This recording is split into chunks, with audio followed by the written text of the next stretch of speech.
Assalamu alaikum, dear viewers. How are you doing today? Welcome to the Path of Peace. Today we are going to dive deep into one of the most powerful and timeless stories in the Qur'an.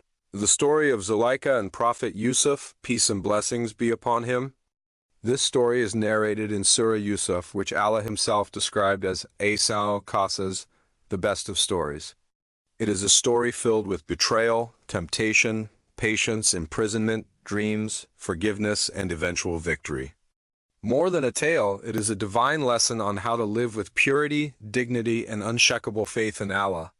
In this script, we will journey through the background of Prophet Yusuf, peace and blessings be upon him, his upbringing in Egypt, the test with Zulaykha, his imprisonment and patience, his rise to power by Allah's decree, the spiritual lessons for us today, and of course we will focus in detail on the incident with Zulaykha, her desires, Yusuf's peace and blessings be upon him, resistance, the accusations, and the eventual victory of truth. This will not just be storytelling. We will dive into tafsir, hadith, and classical scholarly commentary, making this a comprehensive lesson for every believer. Part 1. Early life of Prophet Yusuf, peace and blessings be upon him. Prophet Yusuf, peace and blessings be upon him, was the beloved son of Prophet Yaqub, peace and blessings be upon him. He had 11 brothers, but he held a special place in his father's heart due to his innocence, beauty, and piety. The dream. One night, Yusuf, peace and blessings be upon him, saw a dream that would shape his destiny. He told his father, "O my father, indeed I have seen, in a dream, 11 stars and the sun and the moon. I saw them prostrating to me." Surah Yusuf 12-4. Yaqub, peace and blessings be upon him, immediately understood that this was not an ordinary dream but a prophecy of his son's future greatness. He advised Yusuf, peace and blessings be upon him, not to share this dream with his brothers, as jealousy might push them towards harm. This jealousy did exist, as Yusuf's brothers envied the love their father had for him. Eventually they conspired, threw him into a well, and lied to their father. A caravan passing by found Yusuf, peace and blessings be upon him, and sold him into slavery in Egypt. Part 2. Yusuf, peace and blessings be upon him, in Egypt. The Qur'an tells us that Yusuf, peace and blessings be upon him, was purchased by a man known as Al-Aziz, the minister of Egypt. He brought Yusuf into his household and told his wife, "Make his stay comfortable, perhaps he may benefit us, or we may adopt him as a son." Surah Yusuf 12:21. This was the beginning of Yusuf's peace and blessings be upon him, life in Egypt. Though he had been betrayed by his brothers and sold as a slave, Allah was preparing him for a greater mission. The wife of Al-Aziz was Zulaykha, a woman of wealth, beauty, and influence. Part 3. The test of Zulaykha's desire. As Yusuf, peace and blessings be upon him, grew into adulthood, he was blessed with immense beauty. Scholars mention that half of all human beauty was granted to him. Zulaykha, though married, became captivated by him. Allah describes this moment in the Qur'an. And she, in whose house he was, sought to seduce him. She closed the doors and said, "Come to me." He said, "I seek refuge in Allah. Indeed, He is my Lord, who has made my stay good. Surely the wrongdoers will never prosper." Surah Yusuf 12:23. This verse shows two things. Zulaykha's deliberate planning, she locked the doors to ensure privacy. Yusuf's peace and blessings be upon him, immediate remembrance of Allah. Despite being young, alone, and tempted, Yusuf, peace and blessings be upon him, chose purity over sin. The chase. When Yusuf, peace and blessings be upon him, refused, Zulaykha became desperate. She chased him, and in the struggle, she tore his shirt from the back. At that very moment, the door opened, and her husband was standing there. Zulaykha tried to save herself by accusing Yusuf, peace and blessings be upon him. But Allah caused the truth to be revealed. A member of the household suggested a test. If the shirt was torn from the front, Yusuf, peace and blessings be upon him, would be guilty.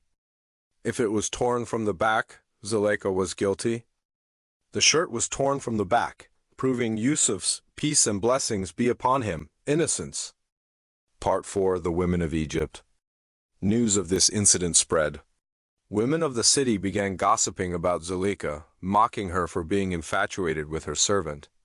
To defend herself, she invited them to a banquet. The Qur'an narrates, "So when she heard of their scheming, she invited them and prepared for them a banquet. She gave each one a knife and said to Yusuf, 'Come out before them.' And when they saw him, they were amazed by him and cut their hands, saying, 'Perfect is Allah! This is no human being. This is none other than a noble angel.'" Surah Yusuf 12:31. The women were stunned by Yusuf's, peace and blessings be upon him, beauty, to the point of wounding themselves without realizing it. Zulaykha then declared openly, "This is the one for whom you blame me. And indeed I sought to seduce him, but he firmly refused. And if he does not do what I order him, he will surely be imprisoned and will be of those debased." Surah Yusuf 12:32. Part 5. Yusuf's supplication and imprisonment. At this stage, Yusuf, peace and blessings be upon him, was facing not just Zulaykha, but an environment full of temptation. Women of influence were now involved. So he turned to Allah with humility. "My Lord, prison is more beloved to me than that to which they invite me. And if you do not avert from me their plot, I might incline toward them and thus be of the ignorant." Surah Yusuf 12:33. Allah answered his dua and protected him, but Yusuf, peace and blessings be upon him, was imprisoned unjustly. Yet, even in prison, he continued to call people to Allah, interpreting dreams, and eventually paving the way for his rise to power. Part 6. Deeper tafsir and lessons. Here, we will expand into 10,000 plus words of tafsir, analyzing each verse of Surah Yusuf, bringing in classical commentary from Ibn Kathir, Al-Qurtubi, and Imam al-Tabari, along with Sahih Hadith and sayings of scholars. We'll cover why Allah called this story the best of stories, the psychology of temptation, the dua of Yusuf, peace and blessings be upon him, the role of patience, sabr, and God consciousness, taqwa, how Zulaykha later repented according to narrations. Part 7. Modern lessons for us today. Youth and temptation. Just like Yusuf, peace and blessings be upon him, resisted temptation. Muslim youth today must hold firm against harem relationships, pornography, and desires. False accusations. Like Yusuf, peace and blessings be upon him, believers may face slander, but truth will prevail. Turning to Allah in weakness. We should never rely on our own strength. Instead, seek Allah's help like Yusuf, peace and blessings be upon him, did. Repentance is open. Even Zulaykha, according to reports, later repented and turned to Allah. Conclusion. The story of Zulaykha and Prophet Yusuf, peace and blessings be upon him, is not just history, it is a living lesson. It teaches us that no matter how strong the temptation, faith in Allah can protect us. It teaches us that patience through trials leads to honor and success. And most importantly, it teaches us that Allah's plan is always greater than the plans of people. So let us live with the dignity, purity, and patience of Yusuf. Peace and blessings be upon him. Subscribe to our channel and press the bell icon to stay updated with more Islamic content. Like, share, and comment to support our work and spread the message. Subscribe, like, share, and comment the path of peace.